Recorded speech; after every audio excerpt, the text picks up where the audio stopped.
बिस्मिल्लाहिर्रहमानिर्रहीम। आज हम बिग इंटरोगेटिव नेगेटिव सेंटेंसेस के बारे में पढ़ेंगे कि इसका फार्मूला क्या होता है। मुकम्मल डिटेल के साथ आज इसको समझने वाले हैं और बिल्कुल आपको समझ लगेगी कि ये होते कैसे हैं और इसको कैसे सॉल्व किया जा सकता है। इससे पहले हमने स्मॉल इंटरोगेटिव नेगेटिव सेंटेंसेस पढ़े हैं। दरअसल ये जो सबक है कौन से टेंस का है, यहाँ पे मैं लिख देता हूँ पास्ट इंडेफिनेट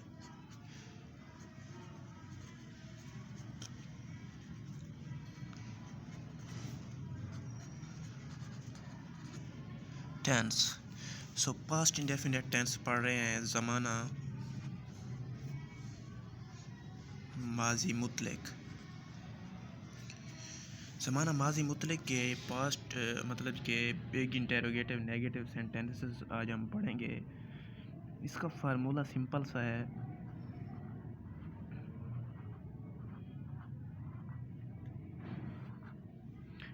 सबसे पहले वही फैमिली वाला हम लिख देता हूँ, फैमिली। अब फैमिली में क्या क्या आ जाता है वो हमें पता है।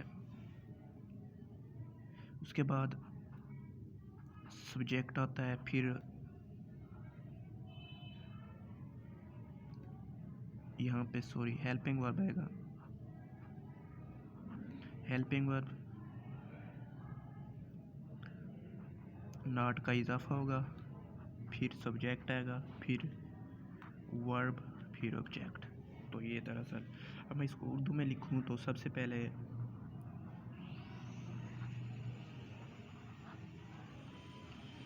सब्जेक्ट की जगह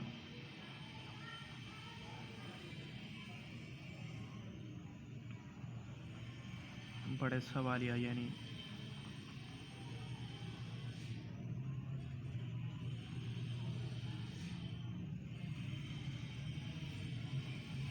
सब्जेक्ट लिखते हैं। एज अ सब्जेक्ट लिखते हैं। अब ये बड़े सवाल होते क्या हैं? वाई हो सकता है, वैन हो सकता है, हाउ मच हो सकता है, हाउ मैनी हो सकता है।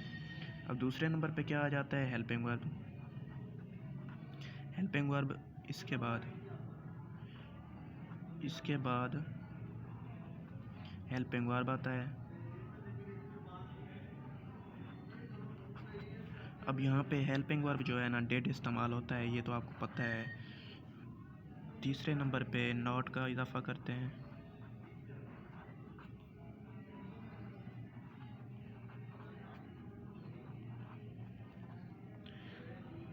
अच्छा जी, वर्ब इसके बाद वर्ब लिखते हैं। याद रहे, बार बार मैं यही कह रहा हूँ कि वर्ब की फर्स्ट फॉर्म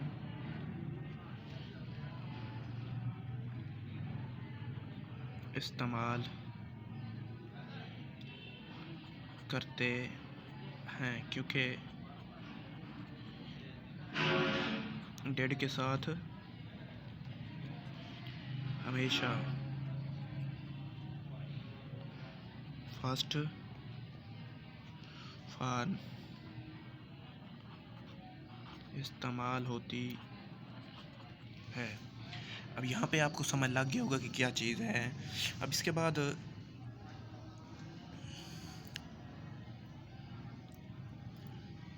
नॉट के बाद सब्जेक्ट आता है। यहाँ पे सब्जेक्ट आएगा, ये 5वां नंबर हो गया, ये 5वां। अब चौथा आएगा, फिर सब्जेक्ट आता है। सब्जेक्ट चौथे नंबर पे आता है।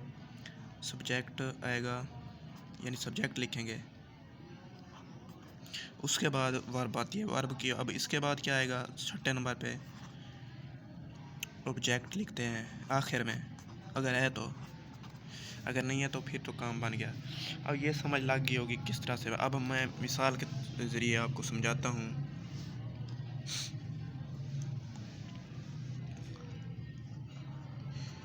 मिसाल, अहमद क्यों स्कूल नहीं सबसे पहले आपको पहचानना है, क्योंकि अलिफ पे एंड हो रहा है तो ये पास्ट इंडेफिनिट टेंस है उर्दू में। अब इसकी पहचान हो गई। अब इसमें नहीं भी आ गया है, ये नेगेटिव की पहचान है। अब क्यों आ गया? क्यों? क्योंकि ये बड़े सवाल या बड़े फैमिली से ताल्लुक़ रखता है, तो इसलिए इसका होता है वाई। क्या लिखते हैं इसके लिए हम? Y.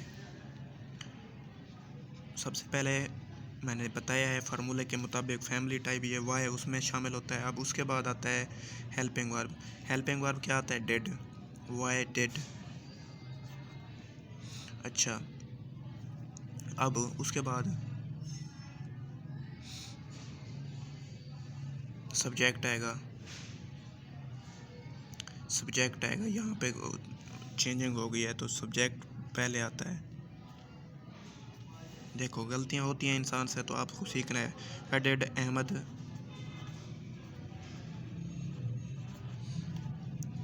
Not went to school. क्या ये फ़िक्रा दुरुस्त है? बिल्कुल भी नहीं, बिल्कुल भी नहीं ये फ़िक्रा दुरुस्त। अब इसका राइट क्या होगा मैं यहाँ पे लिख देता हूँ। अब गलत क्यों है ये भी आपको पता चल जाएगा। Why did Ahmed not go to school. ये हो गया। क्यों? वजह क्या थी? यहाँ पे जो वर्ब लिखी मैंने वेंट थी, यानी सेकंड फॉर्म लगा दिया। अगर डेड आ गया तो वेंट नहीं आएगा, फर्स्ट फॉर्म आएगी। तो यहाँ पे ये वाला दुरुस्त है, ये गलत है, ये वाला दुरुस्त फिक्र है। अब समझ लग गई होगी किस तरह से ये अप्लाई करना है आप लोगों ने। अब मैं दोबारा से रिपीट कर देता हूँ अच्छे से। Big interrogative sentences, big interrogative negative sentences, बड़े सवाल या नफ़ी फ़िक्र, पास्ट डेफिनेट टेंस ज़माना माजी मुतलक पढ़ रहे हैं। उसका बनाने का तरीका कि यही है कि पहले सबसे पहले फैमिली में से आएगा, जैसे वैन हो गया, वाई हो गया, हाउ मनी हो गया, हाउ मच हो गया, टू होम हो गया, हु हो गया। तो सबसे पहले वही सब्जेक्ट की जगह लिखेंगे। उसके बाद हेल्पिंग वर्ब आएगा, फिर उसके बाद सब्जेक्ट आएगा, फिर नॉट, फिर वर्ब और ऑब्जेक्ट। याद रहे कि वर्ब की हमेशा फर्स्ट फॉर्म इस्तेमाल होती है। क्यों? क्योंकि आपको पता है कि डेड के साथ हमेशा first form of verb use करते हैं। अब मिसाल देखिए, हमने अहमद क्यों स्कूल नहीं गया। अब सबसे पहले आपने पहचानना है कि कौन सा टेंस है, क्योंकि यहाँ पे अलिफ पे एंड हो रहा है। तो हमने पढ़ा था कि पास्ट इंडेफिनिट टेंस में यही निशानी होगी कि जो उर्दू फ़िक्रा होगा वो अलिफ पे एंड हो रहा होगा। तो हमने ये पता चल गया। अब नहीं भी आ गया है क्योंकि नेगेटिव है। अब क्यों भी आ गया है तो ये बड़े सवालिया की निशानी होती है। तो अब हमें पता चल गया है कि ये बड़ा सवालिया नफ़ी फ़िक्रा है। तो इसको कैसे बनाएंगे? वाई, फिर डेड आएगा, फिर अहमद सब्जेक्ट, और फिर नॉट का इजाफा, फिर वेंट लिख दिया मैंने, वेंट गलत होगा तो यहाँ पे गो लगा दिया, तो ये वाला फ़िक्रा दुरुस्त हो जाएगा। तो ये वाले फ़िक्रे, ये वाली सीरीज़ आपको सीखने में दिलचस्प लग रही होगी। और अगर आपने अभी तक इसको अपने दोस्तों के साथ शेयर नहीं किया और वीडियो को लाइक नहीं किया तो लाइक करें, और दोस्तों के साथ शेयर नहीं किया तो शेयर करें, और चैनल पर फर्स्ट टाइम आए हैं तो सब्सक्राइब करके घंटी का निशान दबा दें, ताकि इस तरह की मज़ीद वीडियो आप तक जल्दी से जल्दी पहुँचते रहें और आप जल्दी से जल्दी इंग्लिश सीखते रहें और कुछ ना कुछ सीखने में आपको आसानी हो। अपना और अपने इर्द गिर्द रखिए ख्याल। मेरी दुआओं में याद रखिएगा। अल्लाह निगहबान।